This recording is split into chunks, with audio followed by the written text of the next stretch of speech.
Stop recording. Stupid thing.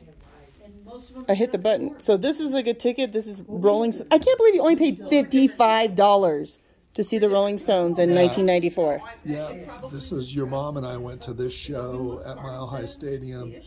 And again, we had a big party at Todd's house, just like we did for Pink Floyd. And we went, and we didn't have the best seats, but it was a good show. I was a freshman in high school then. I was a freshman in high school. How about this one? This one is Broncos versus Colts.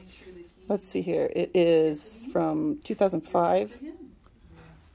This was a preseason game, and I went with your Uncle Dave.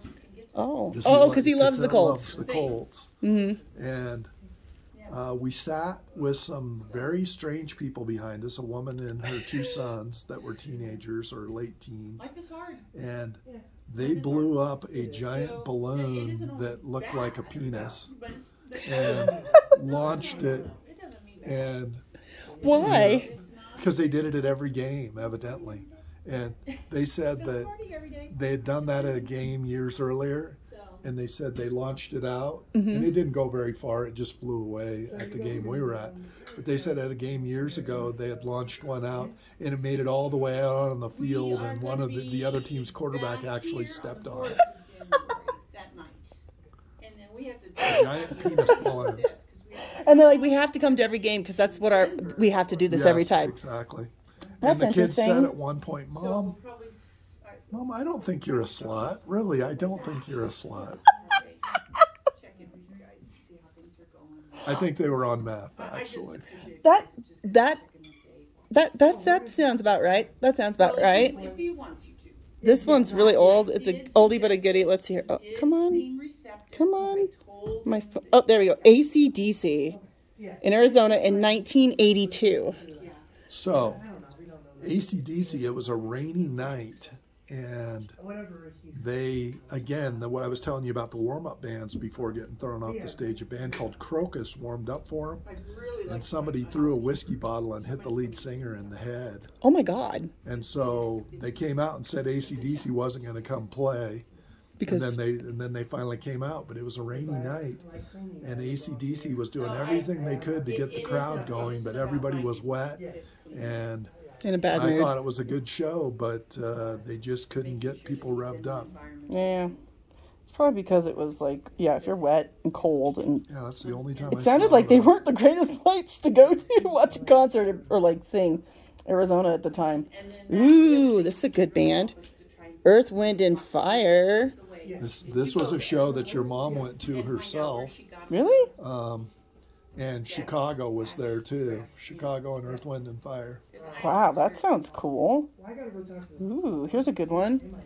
Here is another Broncos ticket. Let's see here. This is Broncos versus the Bills. And it was in 2002. Oh, this is a funny one. I went with my friend Mike, and we had Bills fans next to us, and the Broncos ended up pulling the game out in the end, and we were able to give the Bills fans a hard time. But we got out of the stadium and we were walking beneath the edge of the stadium, and someone yelled, "Look out!" And all of a sudden somebody had poured a whole tray of nachos off the top of the stadium, and they hit me in the back. You got nachos all over you? I got nachoed. And I just started laughing. Everybody around me that was like horrified. Yeah, it was horrified. And I was like, what can you do? Yeah, at that point in time, you're like, I've just been nachoed. But it ruined my shirt. What shirt were you wearing? It was just a polo shirt that was white, and I could never never white. I could never get the cheese stain out of it. That's funny. Matchbox 20. I don't think this is the concert that we went to, but we went and saw Matchbox 20 at Red Rocks one time, but I don't think that's the tickets for it. Matchbox 20 with Maroon 5 warming up. And this was a free ticket I went to with a friend from work, and I would not have gone to this show if it wasn't a free ticket. But I like Matchbox 20. I like them too. They're not terrible. They're okay. They're pretty good. Maroon 5 was brand new then. Maroon 5 was brand new? Interesting. In 2003, sure. Oh, yeah, I guess that's true. Gotta love the Air Force Wyoming tickets. Let's see here. Come on. Maybe the best football game I ever saw 1988. Maybe the best game I ever saw in my life. Wyoming was down 3 touchdowns going into the fourth quarter. caught up, went ahead. Air Force got another touchdown, and then Wyoming scored a touchdown down the stretch and won, I think, 50-49 or 50-48. That's crazy. And there were some old timers, Wyoming Cowboy Joe Club guys in front of us, and they turned to me at the end of the game and said, "You'll never see a better game in your life." Wow, that's cool. That's a cool memory. And I haven't to date. And you're like, and that was the truth. Let's hear old school basketball. This is the Denver Nuggets versus the Grizzlies. So let me see what year this was. I think it said 2005. Did it? 2005. So, April. I believe this was the It's a suite. You had a suite ticket. It's club level suites. Yes. I think this was when we sat in those club level seats and you and your sister were made paper airplanes out of the and out of the stat sheet for the quarter and threw them down, and I got really mad because you guys hit somebody down. Yeah, we thought it was hilarious. In the crowd with it. That was such a jerk move on my part, but yeah. Let's see here. This is Avalanche, and this one's from 2006. They played the Blue Jackets. Right. Your mom would get tickets from a cable vendor, and we would go and sit club level for the Avs. Mm-hmm. And if this was the game I'm thinking of, it ended up being a super high scoring game. The Avs won like 6-5, and every goal was scored at the end of the ice where we were at. That's kind of cool. And we got to eat great food and have drinks provided, and it was just a nice time. Hang out. Yeah. That sounds kind of like fun. Yeah, club level. It sounds fun. Let's see here. Oh, I already asked about that one. Let's see here. Oh, yeah, I already asked about that one. Which one of these 20 are you? I don't know if you'll remember. So this one is. So not do we just do music? We also do art. So this was from the symphony. It was a Halloween one.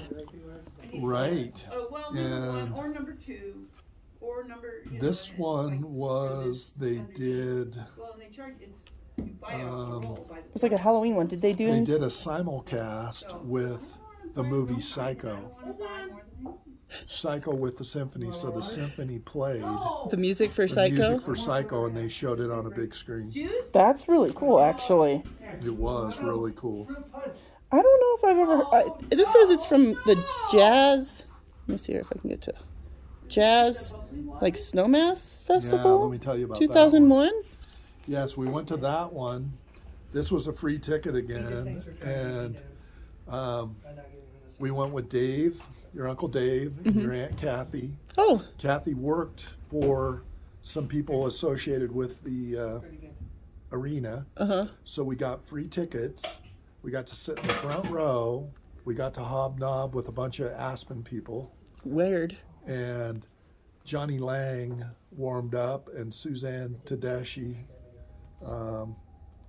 And they would tell us right before the show was going to start again, and we'd come out of our special area we got to hang out in and eat very and drink, fancy. and then go sit in the front row. It sounds very Aspen-y. It was. It sounds super Aspen-y. Boy, I don't even know. This one has like, it's from 2019, but I don't know. Like, I'm not sure what it is. When is that? I'm not sure. Looks like some type of, I don't even know. I'll be back in just a minute. I finally told Shauna. Music festival, Spanish Peaks. Must have been here in town. International. I think it was one your mom went to, and I think it was a harp. Oh, that sounds pretty. Yeah, because they show them with a harp. Oh, yeah, it must have been a harp one. It was something local. I think this was right when, again, when COVID kind of was about ready to start. What's the Tragically Hip? I don't think I know who they They're are. a Canadian band that my friend Todd absolutely loved. Probably saw them 5 times, and he paid for the ticket each time. And are they any good? They're really good. Probably one of the top bands in Canada. And their lead singer, Gordy, died a few years ago of brain cancer. Oh, that's sad. Yeah. Was he old or was he pretty young? He was pretty young still, and they were a very tight, great band, and just Canadian icons. And oh, now Gordy's gone. What song would I know of theirs? Coffee Girl. It was one they got a lot of airplay on KBCO. Is that the one where you're looking through the window and you see a girl drinking coffee or something? No. No? No. I'd have to look it up. Yeah, you would know it. Let's see here. Of course, Houston Ballet. Was this just Mom? She went and saw the Nutcracker, or did you go with her? Yes. That was just Mom? I went to it. Not surprised by that. Ooh, this was probably a fun game. This was probably a crazy game. This one always gets crazy. This is CU versus CSU in Vesco Field. So what happened at this game is your mom and I were coming into the stadium and it started pouring rain. And we got soaked.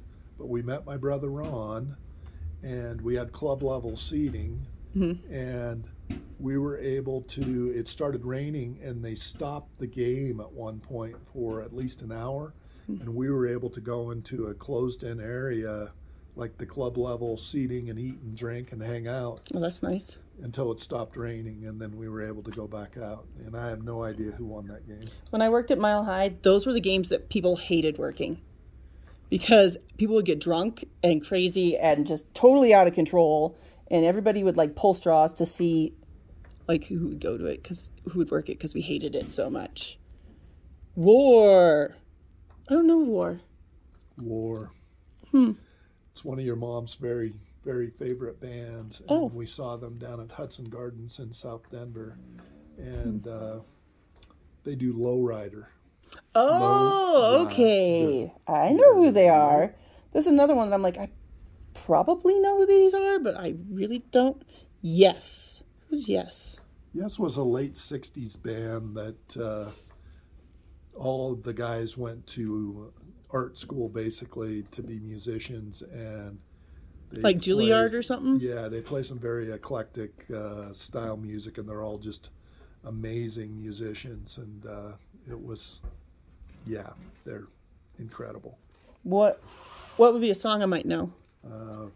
Roundabout. I'd have to think about it. I don't think I know it.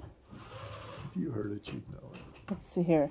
Ooh, here's another Nuggets tickets. Let's see here. This was Nuggets playing Oklahoma, the Thunder. Is it the new Pepsi Center? Yeah, and that was when they had, what's his name? He plays for the Lakers now. I don't remember, but he was so intense, and the Nuggets won in the end, and he tried to, Russell Westbrook, and he tried to start a fight towards the end of the game. And, yeah, it was a great one. Wow, this is crazy. So this is the old one. Let me see if I can show it. So it's the Rolling Stones from 1981. You paid $17.25 for the ticket. Yeah, and that was the first time I saw the Stones. I was in tech school, and they decided they weren't going to play Phoenix, and a local DJ made a song about them, Mick Jagger, Why Are Your Lips So Big? And they announced the show 2 weeks to the day before they played there, so we had to stand in line to get tickets 2 weeks before, and then the show was 2 weeks later. That's crazy. And they don't normally do stuff like that. No. And they filmed most of their concert movie, Let's Spend the Night Together, in 1981 there. So it's still saved on film. About 80% of that show is that movie. Wow. They brought out 300 women from Phoenix during Honky Tonk Woman dressed in burlesque costumes. And they'd had them line up on stage and do a makeshift chorus line. Wow. That's kind of crazy. And they shot fireworks off at the end and played Jimi Hendrix's Star Spangled Banner. And they shot off so many fireworks in that 2-minute period that by the end, it stopped, and the crowd, 84,000 people, didn't make a sound. They just stood with their mouths open for maybe 5 seconds.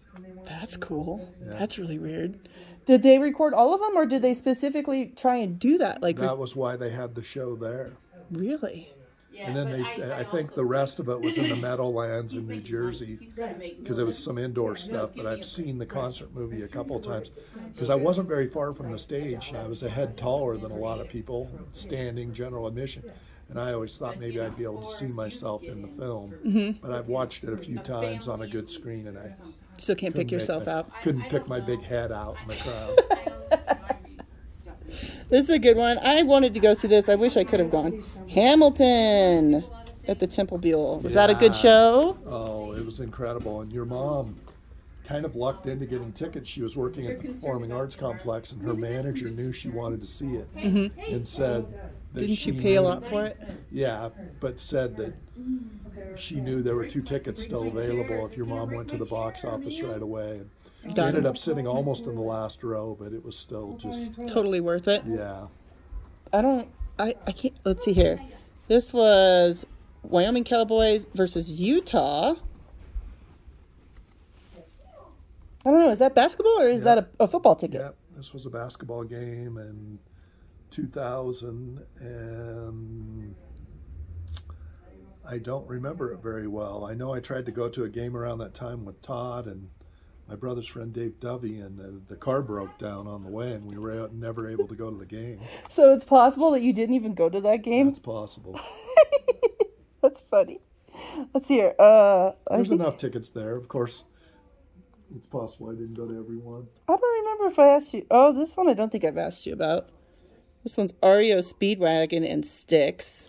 Well, that was a good one. That one was at DU again, at their field house, and we went with your Uncle Mitch and your Aunt Carol, and the guitarist for Styx came out in the audience for that show and came up to our row. It was your uncle's birthday. Oh. And he stood next to him and basically played guitar for a whole song. Wow. What song was it? I don't remember. That's really cool, random. though. That is cool. Let's see. I don't know if I know this band. Supertramp? Yeah. Supertramp is an English band. Breakfast in America was their big album. I saw this when I lived in Dallas, and yeah, I loved them, and they were great. And their lead singer left not too long after that. His name was Roger Hodgson, and kind of went out on his own. But they had a bunch of good songs at that time, and their album Breakfast in America was one of the best selling of all time. That's cool. They did the Logical song. Logical? What song is that? The Logical song. You would know it if you heard it. I just have to hear it. Let's see. This is the Denver Nuggets versus Memphis Grizzlies. Yeah, I remember that one. Brian and I went to this game together and got tickets through the school. Oh yeah, those were school tickets, weren't they? Who is? And we got to sit in the front row and watch the teams warm up. Oh, that's really cool. That is really cool. Were they good at the time? Yeah. Jackson Brown? Who's that? Jackson Brown played with the Eagles originally. Oh. And Keb Mo was with him too, and he's Running on Empty was one of his big songs. Okay. You know, kind of country rock, but just a total icon, great songwriter, very, creamy, great voice, and yeah, he was great too. I think you only have like two, maybe three more left I haven't asked you about. Let's see here. I don't know if I asked you about this one. This one is the Moody Blues from 1984. Did I already ask you that one? I can't remember. So, let me see where this was at. This was at Red Rocks. So yeah, this was the first time I saw the Moody Blues, actually, at Red Rocks. But I saw the Moody Blues not too long after that at Fiddler's Green, and I won tickets to that show with some music trivia. Really? Well, how did you win them? Off the radio? Well, they did this thing called Lost Classics, and they'd give you some lyrics to a song, and then a half hour later, they would play a little... No, they gave you some information about the band. Then they'd play some lyrics. Well, when they gave the description of the band, I knew who it was. So you just called in the moment they played the song? The album cover, we had it there with all the lyrics, and then when they did the lyric line, we were going down, and we didn't get in till like the 18th ring on the phone that we called in, and it was the song Psychobabble by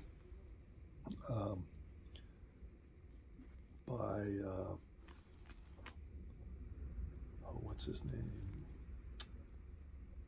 Eye in the Sky. Eye in the sky. Yeah. Ooh, you can read. Yeah. I don't remember his name. But it was trivia about him. They said he produced Pink Floyd's Dark Side of the Moon, and that's how he started. I had no idea. So, and then he went out on his own, and I have his Ultimate soundtrack on my player, and I can't remember his name. That's okay. I know. Who's Jethro Tull? Yeah, and that's the other Jethro Tull ticket. It's your mom and I went together to see him. English band. He plays the flute, Aqualung. Oh, okay. I know who Jethro Tull is. I do like the flute part of that. Jethro Tull was the band's name, and Stairway to Heaven. Is it? No, that's Leonard Skinner, right? Stairway to Heaven. Isn't that that's Led Zeppelin? Led Zeppelin. Oh, right. I get them confused. I remember it had a person. It looked like on the album cover looked like Dave Matthews Band almost. Okay. Reminds me of it. Well, the guy that played the flute, his name's Ian Anderson. And he was their singer and played the flute. Oh. Cool. James Taylor. Yeah, we got those tickets for free to go see him at Red Rocks, and he's an amazing singer-songwriter too, and yeah. That's your last one. I went through all of them. Yeah, he was. I can't believe you can remember all of this stuff. Well, I remembered most of them. I don't remember sometimes if I ate sometimes every day or if I took a shower. I can't believe you can remember those things. When I told you about the Nuggets game where you threw the paper airplanes down and hit people. So it's not that you don't remember, it's that your memory needs to be jogged. It's just like songs from these bands. I tell you a song and you're like, oh, I know them. That's true. I guess if you have a use those memories, you kind of lose your memories. I don't think you lose them. I think they're still there. You just need to have something that reminds you of it. Like a bunch of really cool concert tickets. Yes, for sure.